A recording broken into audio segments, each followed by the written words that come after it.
please join my new tactical YouTube membership today and help support the channel. Link in the description and pinned in the comments below.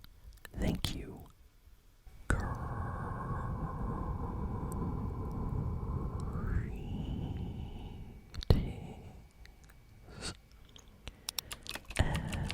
everyone, and welcome to a new ASMR Movie Geek review. So today I'm going to be giving my thoughts and reviewing the new Spider-Man brand new day movie. So, right now I am chewing two delicious pieces of watermelon bubblegum, and I got back from the movie theater like about an hour ago.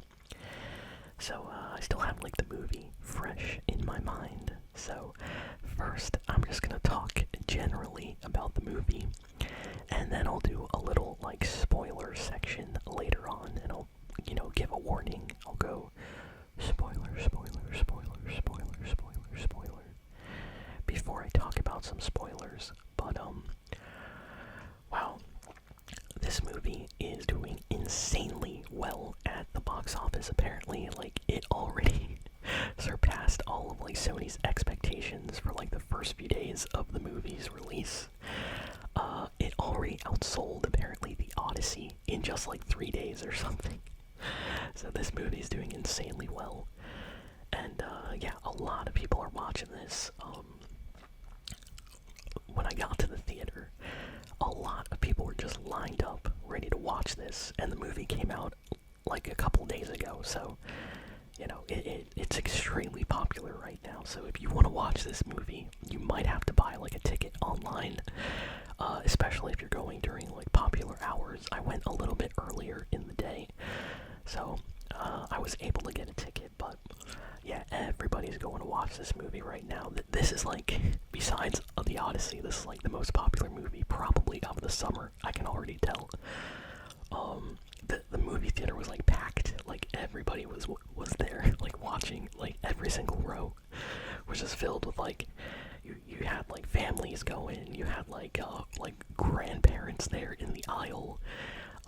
Everybody was there, all ages. Everybody went to go see Spider-Man.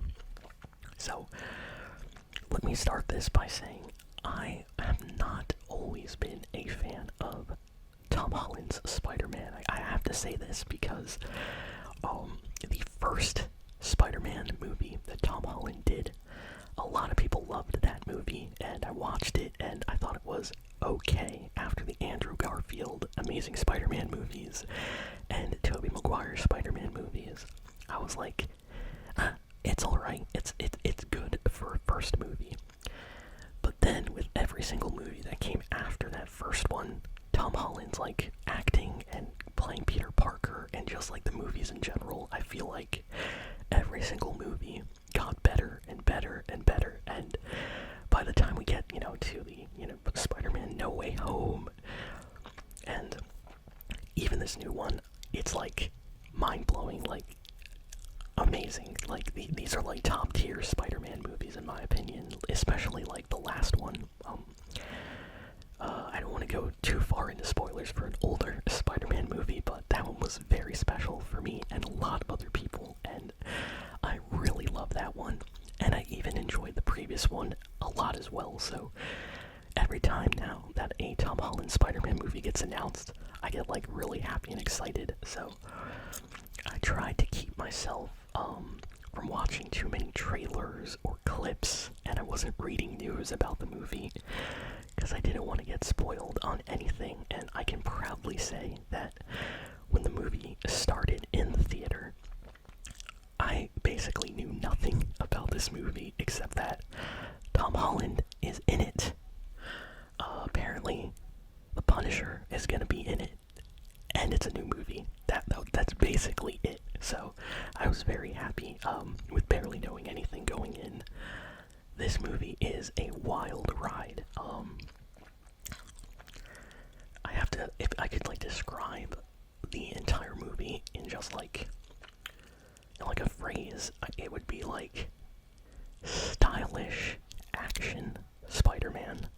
So I'm not trying to like exaggerate or anything like that. Like every Spider-Man movie, like the last one, even the one before that one, Spider-Man movies are known for having insanely good CG, incredible action scenes and combat, and because Spider-Man is a spider, basically, he has a very unique sense of movement. He can do like backflips, jumps, backflip off a building, do some web slinging, do some crazy attacks, all these type of moves, and this new movie takes it to like the extreme. And in a recent interview, Tom Holland, he was like interviewed, and he basically said that the people creating the fights for the movie, like the choreography, they actually got inspired by the Marvel Spider-Man game on PlayStation. So if you've played that game, Spider-Man in that game has insane moves. Like, he has crazy combos, backflips.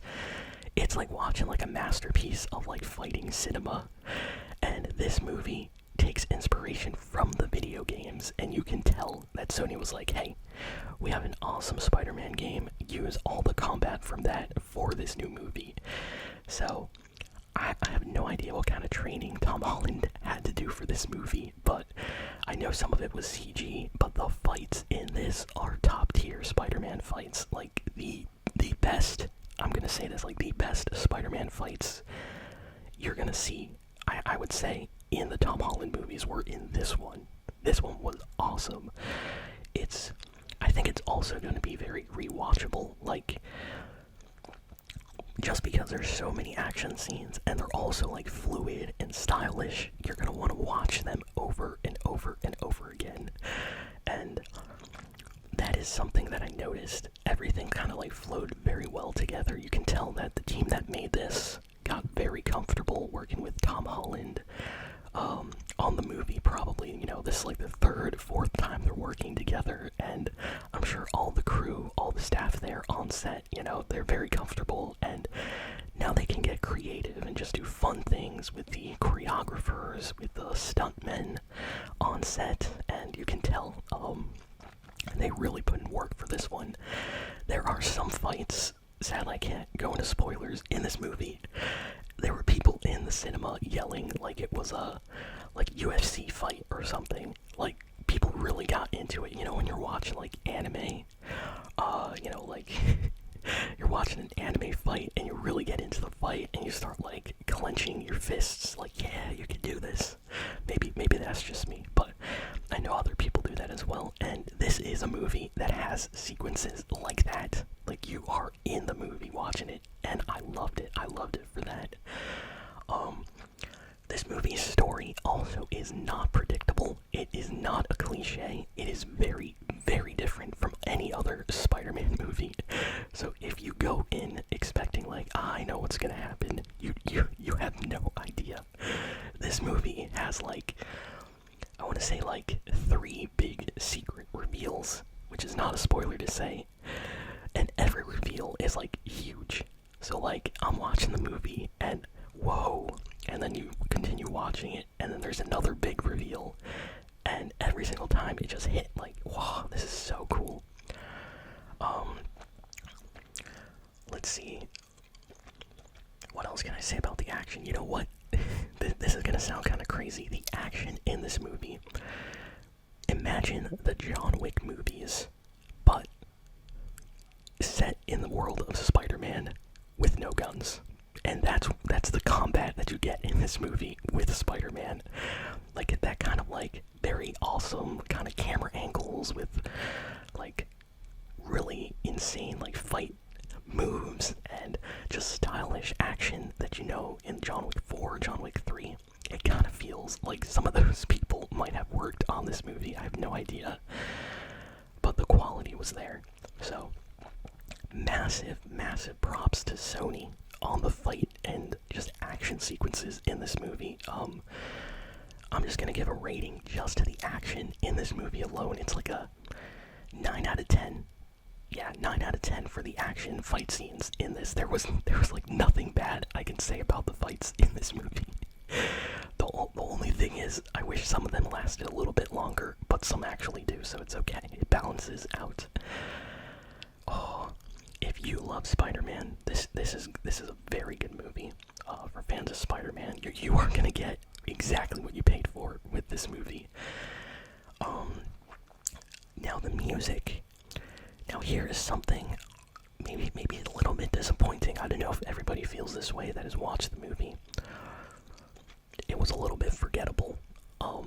I think I can remember like one or two themes. There's like the main kind of like Spider-Man theme that's played multiple kind of times, a little bit in the background. And then there's like one fight like track I remember where it was like really insane and intense, and there was like some nice music in the background for that. The rest of the soundtrack, I feel bad saying this. I don't really remember it. I don't, I can't really say much besides that.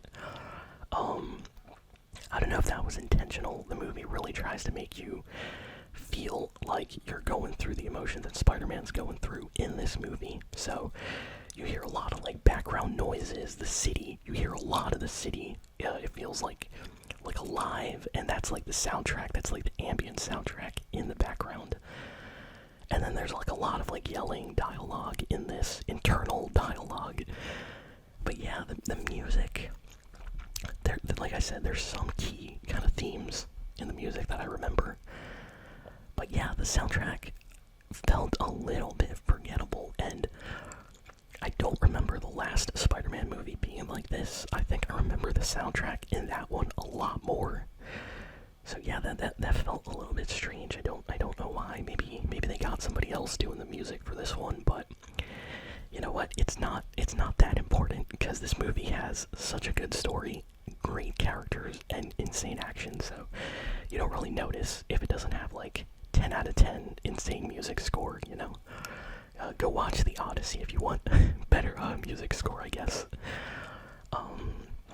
Now the characters in this movie, I can't really talk about too much without getting into spoilers, but I can talk about two characters that appear in this film because they're in the trailers and it's not a spoiler. Like, this is kind of like saying in the movie Deadpool and Wolverine is in the movie. It's not a spoiler.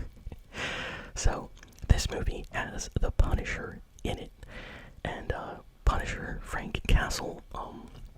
I'm a big fan of the comic books, and I watched all the shows so far with the Punisher. I watched Punisher season 1, season 2. I watched all the Daredevil episodes and seasons, including Daredevil Born Again, where there's like season 1, season 2. The Punisher appears in season 1 of that.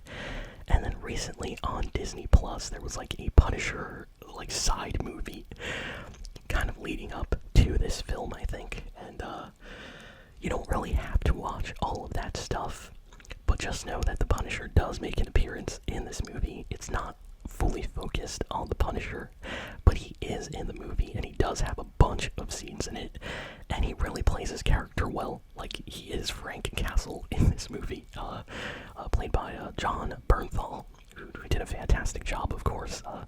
I think this is the first big time I can remember that we have the Punisher back in the big screen, like in a cinema kind of MCU movie, because all the recent appearances have been mostly on like Netflix or Disney Plus like shows. So this is kind of a big deal for Punisher fans, and the interactions between Spider-Man and the Punisher are hilarious. You will actually be laughing at some of these moments because they are so different. Like, Frank Castle has a completely way of doing things, a way of speaking, a way of thinking, everything. And Spider-Man, Spider-Man is the complete opposite in many ways, so the way they interact in this movie is hilarious. But it kind of works. I'll talk about that a little bit more in the spoiler section, but I liked it. This is also not really a spoiler. Hulk is also in this movie a little bit, just a little bit. and kind of plays an important part of this movie as well. And I was surprised that the Hulk was in this movie. Apparently he appeared in some of the trailers. I didn't know this because I did not watch all of them, but that was a very nice surprise. And kind of there's at least like two big plot points that happen with the Hulk in this movie, and I really liked it. I really liked having him in this. It really felt like a Marvel kind of world with all these like different characters and not just Spider-Man, so I like that. And let's see, what else can I talk about without getting too much into spoilers. Let me talk about the general kind of feel of this movie. This movie is the most Spider-Man 2 and Spider-Man 3 Spider-Man movie. So if you like Tobey Maguire's Spider-Man 2 and Tobey Maguire's Spider-Man 3, this movie is almost taking inspiration from those. Like, you can tell the director must have been a fan of those movies. Maybe the writers were a fan of those movies. This movie, they age up Tom Holland, so Peter Parker in this movie is a little bit older. A couple years have passed since the last Spider-Man movie, so he's more mature. He's kind of developed as Spider-Man, so he's a lot better at fighting life, or I should say Peter Parker has a life in this movie. Like, he's matured, he's kind of, working on different things. He has his own, own life separate from being a superhero and separate from his young early years with like MJ and Ned, Tony Stark, Aunt May, those adventures. It really feels like he's kind of like moved on from the past previous movies, almost like emotionally and physically. He's going through a lot. Like, he is in some dark places in this movie, like in his mind, his thoughts. It reminded me a lot of Spider-Man 3. If any of you remember that movie, like, Spider-Man has everything bad happening to him in that movie, and the movie has like a lot of different plot lines. Like, Spider-Man's best friend in Spider-Man 3 kind of like betrays him because he felt like he was betrayed, and that kind of resolves itself. There's a whole thing with Sandman, which is very emotional in Spider-Man 3. You have like Mary Jane, kind of like wanting to be with Peter, but then there's like maybe not, maybe yes. There's a whole dynamic. There's all that drama. Then there's the work drama that Peter has to go through, having to pay his rent, all this other stuff that's in both Spider-Man 2 and Spider-Man 3. That kind of like human element and tough time that Peter Parker's going through is in this movie magnified by like 10. Like, he's almost like, he almost feels like he's alone, and he's kind of like depressed. He doesn't know what to do, and I love this for a Spider-Man movie because we haven't really had this for a while. The Andrew Garfield Amazing Spider-Man movies never really got to give us older Spider-Man, where he was a little bit older. And Tom Holland, in all the previous movies has been like, oh, Mr. Stark, and, he was like a younger Peter Parker, very happy. In this movie, we finally get to see a more sad, a more kind of like emotionally broken Peter Parker, and he really feels like a human character, and you feel for him, and you want to see him kind of get through some things. And there are some scenes in this movie which really kind of like pull on your heartstrings a little bit.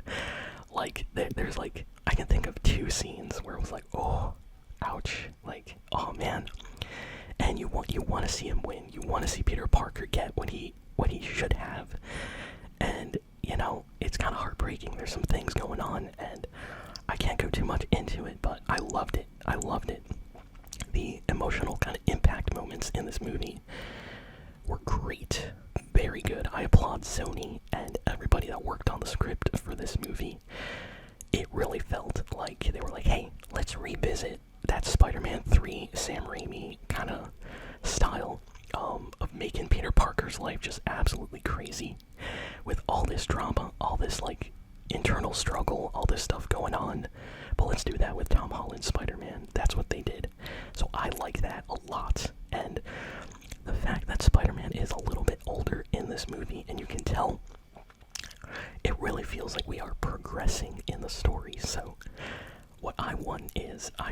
want Sony to make a contract and sign Tom Holland on for like 2 or 3 more movies. Please, please, please do that, Sony. Please.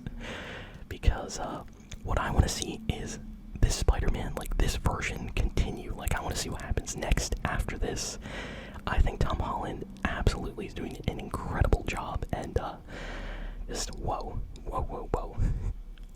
I love this movie, and I would put this in my top three favorite Spider-Man movies that are very, very rewatchable. So definitely gonna be buying this one when it comes out. Probably on the Sony store, actually, just so I'll have it, to watch always. But yeah, this is a very good Spider-Man movie. So let's head on over to the spoilers.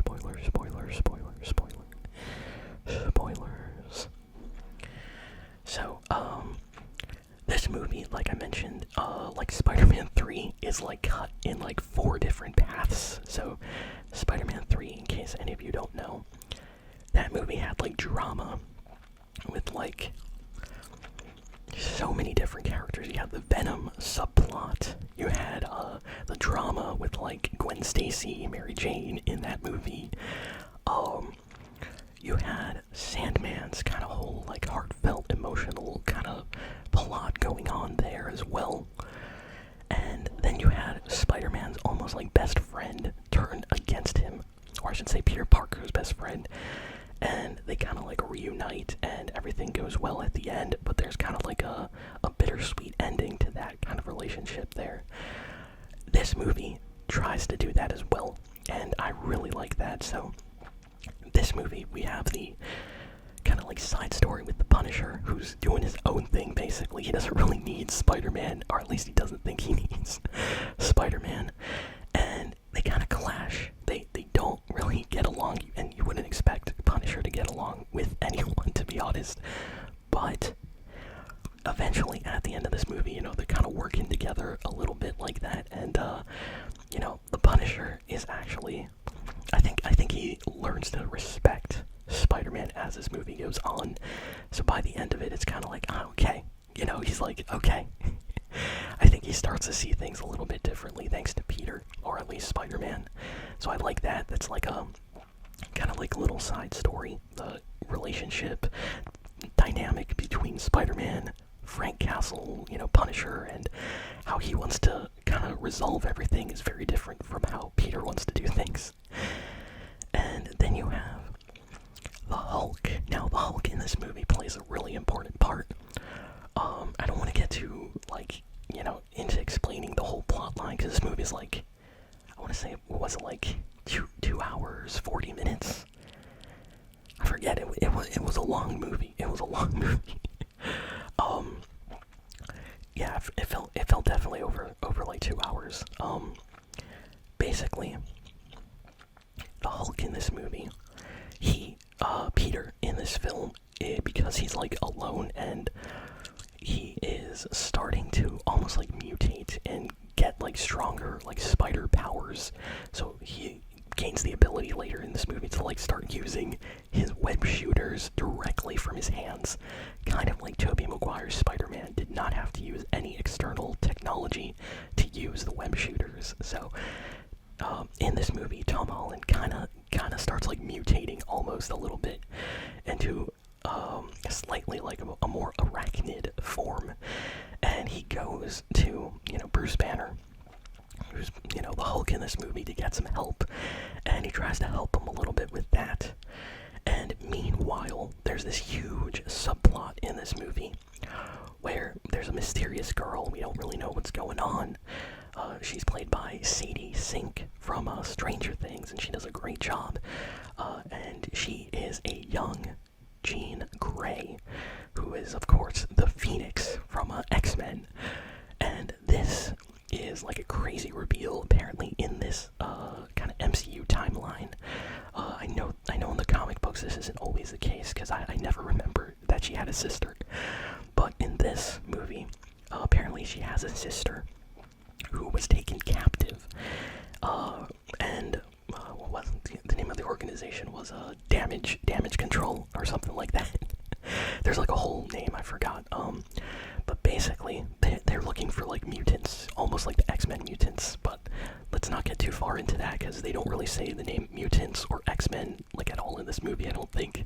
I don't know if they have the rights to say X-Men or mutants, but apparently they captured Jean Grey's sister. They kind of like tortured her. They wanted to gain some abilities that she had, and they were not able to. And before basically dying, she left a message for her sister, Jean Grey, about where to find her in this facility. So then this whole kind of movie, you have an angry, kind of wanting to get revenge Jean Grey, kind of like manipulating and taking over people's bodies throughout this movie with like her manipulation. So it's kind of creepy. You're like, whoa, who's taking over people's bodies in this movie? And at first, you think Jean Grey's kind of like nerfed because it seems like she can only affect an area around her that's not too big. But then as the movie goes on, you start noticing like, oh, wait, she's actually like holding back her powers. Like she can take over like a very large area and control everybody, mind control everyone. And she's kind of clashing with Frank Castle, you know, Punisher in this movie, and Spider-Man. She doesn't know what their deal is. And Spider-Man, of course, has like, you know, he has his powers, so she can't really get into his mind like that.